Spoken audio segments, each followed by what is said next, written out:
It was a couple months ago, and I saw this post on Instagram. This guy, he's creating these beautiful dishes, but he's using things like Pop-Tarts and Pogos, and I found it really entertaining, and I found it really funny, and I understand where he's coming from. But at the same time, I found that it sent the wrong message in a particular way.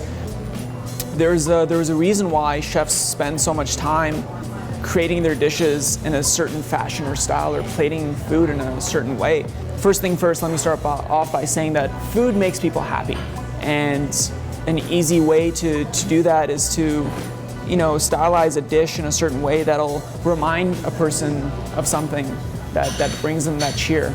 And you can look at anything, going camping, stepping on leaves, looking at the moon. All those things could be interpreted in a certain way on a dish, and it may be in an abstract way, but subconsciously the diner or the guest will see that, and it'll trigger something in their brain that'll remind them of something, or of a time that makes them happy.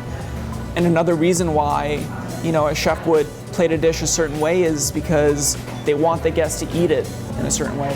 And you can do that not by just going up to them and telling them how to eat it, but plating the elements in a certain way that the guest kind of follows. And that kind of just comes with experience. I mean, you have to spend some time watching people eat and seeing how they eat a dish and how they go towards tackling that first few bites. And taking that into consideration when you're plating a dish, I know that if I were to put a large chip of some kind on a dish, the guests will most likely go towards that chip and eat that first. The next item that they might pick at is, probably the most brightly colored one, and then they move on to the next, and they eat each thing at a time. And that in itself is an experience, and that's something that a chef takes into consideration whenever they create a dish.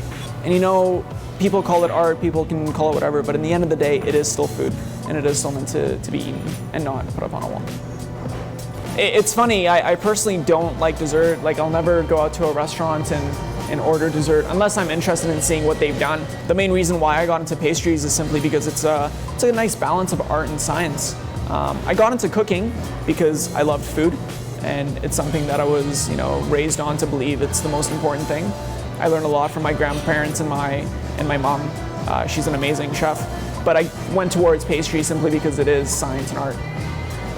My name is Farzam Fallah, and we're here at Richmond Station, and this is where I work.